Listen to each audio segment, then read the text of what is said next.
இப்படி ஒரு போராட்டம் நடைபெற்ற பொழுது திருவாரூர் மாவட்ட ஆட்சியர் அலுவலகத்தின் முன்னால் நடைபெற்ற போராட்டத்தில் முத்துப்பேட்டை ஒன்றியம் கோவிலூரைச் சேர்ந்த மகாலிங்கம் என்கிற விவசாயி கோரிக்கைகளை முழங்கிக் கொண்டிருந்த சூழலில் மயங்கி விழுந்து மருத்துவமனைக்கு எடுத்துச் சென்ற நிலையில் அவர் இறந்து போனார்.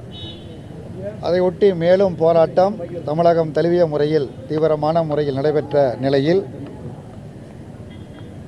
திருவாரூர் மாவட்ட ஆட்சித்தலைவர் அவர்கள் மூலமாக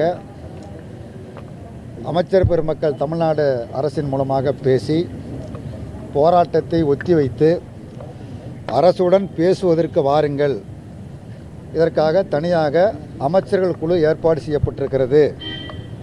மாண்புமிகு வருவாய்த்துறை அமைச்சர், மாண்புமிகு உணவு அமைச்சர், மாண்புமிகு கைத்தறித்துறை அமைச்சர், மாண்புமிகு வேளாண்மைத்துறை அமைச்சர் ஆகிய 4 அமைச்சர்கள் கொண்ட குழுவை நாங்கள் ஏற்பாடு செய்திருக்கிறோம்.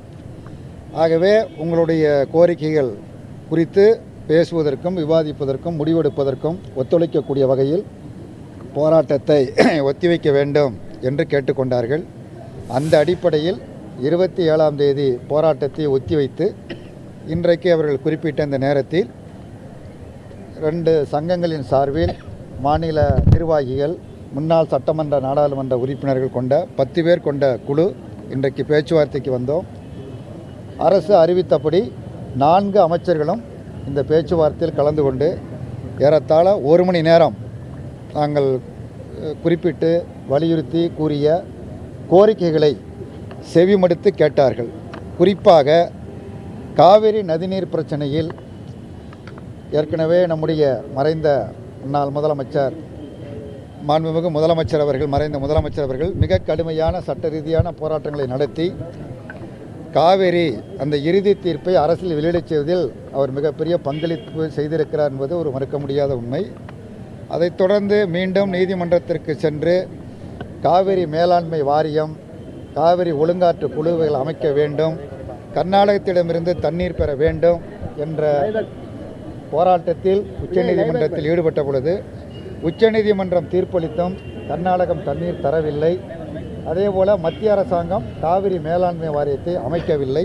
இந்த பிரச்சனையை முதலில் நாங்கள் எடுத்து கூறி தற்பொழுது மத்திய அரசாங்கம் இந்த காவிரி பிரச்சனைக்கு தீர்வு காண்பதற்கு பதிலாக தேசிய நதிநீர் ஆணையம் அமைக்கப் போகிறோம், அது 3 ஆண்டு காலங்களில் அனைத்து பிரச்சனைகள் தீர்க்கும் என்று கூறியிருப்பதை ஏற்கக்கூடாது. மேலாண்மை வாரியம் அமைப்பதற்கு அரசு கடுமையான முயற்சிகளை மேற்கொள்ள வேண்டும் என்கிற கோரிக்கையை நாங்கள் முதலாவது கோரிக்கையாக முன்வைத்தோம். அதேபோல் தமிழ்நாட்டில் இன்றைக்கு வடகிழக்கு பருவமழை பொய்த்து போய்விட்டது, தென்மேற்கு பருவமழையும் பொய்த்து போய்விட்டது, காவிரியில் தண்ணீர் இல்லை. இதன் காரணமாக தமிழகம் ஒட்டுமொத்தமாக மிக கடுமையான வறட்சியால் பாதிக்கப்பட்டிருக்கிறது.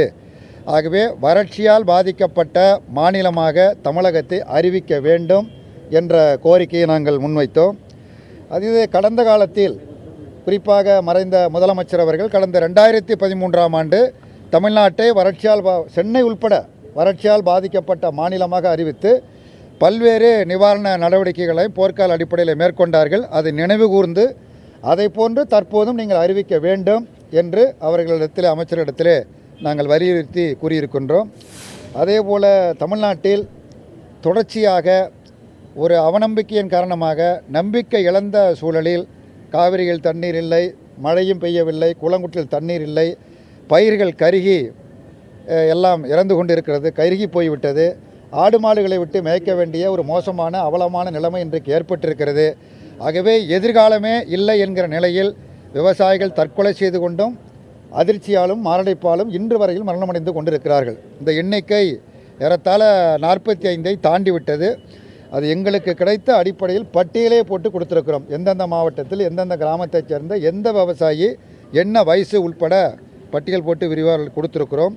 அவர்களுக்கு ஒரு குடும்பத்திற்கு 25 லட்சம் இழப்பீடு வழங்க வேண்டும் என்று வற்புறுத்தி தெரிவித்திருக்கிறோம். அதேபோல் விவசாயிகள் இனிமேல் ஆடு மாடை விட்டு மேய்க்க தொடங்கியாச்சு. பயிர்கள் சுத்தமாக இல்லை. அது கரும்பாக இருக்கலாம், கடலையாக இருக்கலாம், நெல்லாக இருக்கலாம், சோளமாக இருக்கலாம், கம்பாக இருக்கலாம், எந்த பயிரும் இல்லாத நிலையில் ஏக்கர் ஒன்றுக்கு குறைந்தபட்சம் 30,000 ரூபாய் இழப்பீடு வழங்க வேண்டும் என்று வலியுறுத்தி இருக்கிறோம். அதேபோல் விவசாய தொழிலாளர்களுக்கு இன்றைக்கு முழுமையாக வேலை இல்லை. ஆகவே அவருடைய குடும்பத்திற்கு குறைந்தபட்சம் 25,000 தர வேண்டும் என்று வலியுறுத்தி கூறியிருப்பதோடு மகாத்மா காந்தி வேலை உறுதியளிப்பு திட்டத்தின் அடிப்படையில் ஆண்டு முழுவதும் அவர்களுக்கு வேலை கொடுக்க வேண்டும். இதை செயல்படுத்துகிற பொழுது தற்போது இருக்கிற மத்திய அரசாங்கம் மோடி சர்க்கார் இந்த வேலை உறுதியளிப்பு திட்டத்திற்கான நிதியை முழுமையாக பெருமளவுக்கு படிப்படியாக குறைத்து கொண்டிருக்கிறார்கள். அதையும் போராடி நீங்கள் பெற வேண்டும். ஆண்டு முழுவதும் வேலை கொடுக்க வேண்டும்.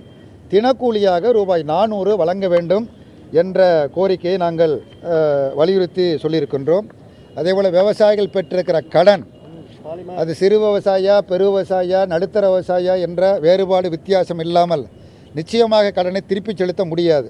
இந்த மாதிரியான சந்தர்ப்பங்களில் இயற்கை பாதிப்பு ஏற்படுகிற பொழுது அரசாங்கம் அந்த கடனை நீண்டகால கடனாக மாற்றுவார்கள்.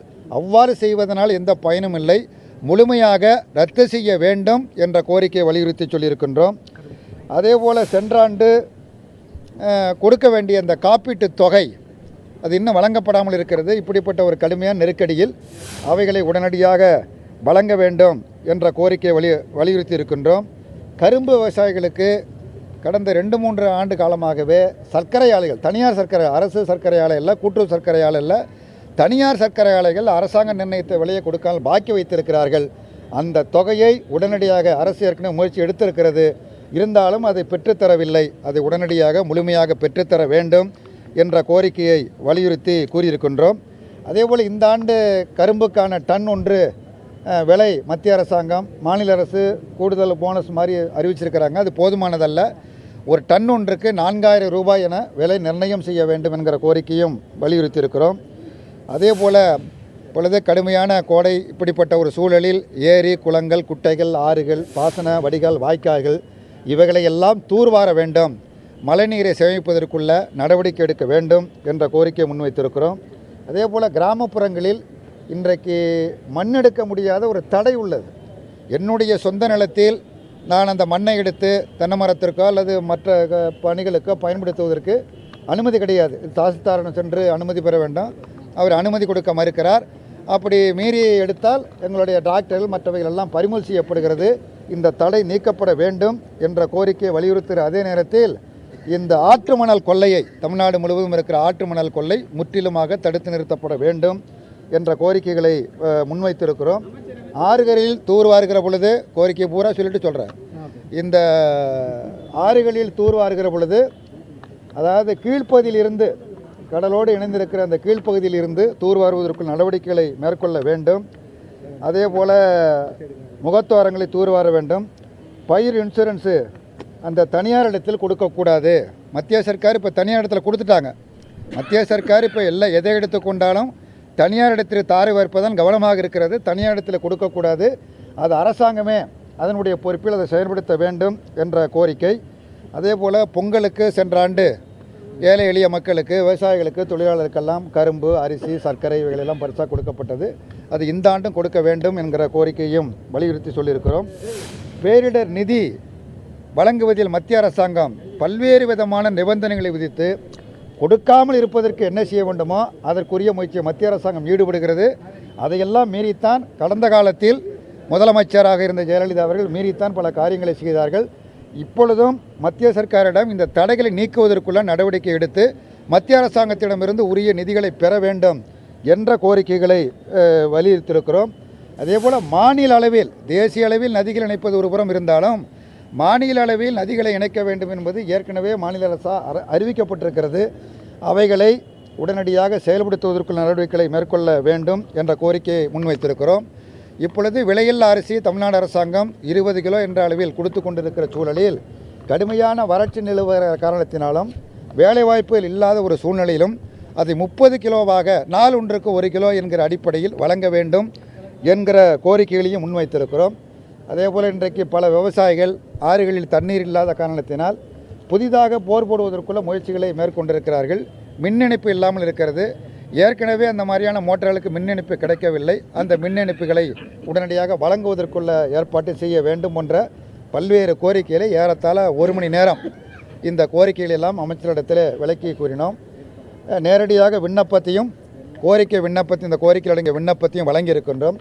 விண்ணப்பத்தை பெற்றுக்கொண்டார்கள். நாங்கள் நேரடியாக சொன்னதையும் அவர்கள் காது கொடுத்து கேட்டார்கள். பல சந்தேகங்களை எங்களிடத்தில் கேட்டார்கள். அதையும் நாங்கள் விளக்கிச் சொன்னோம். நாங்கள் சில கேட்ட சந்தேகங்களுக்கு அவர்களும் விளக்கமளித்தார்கள்.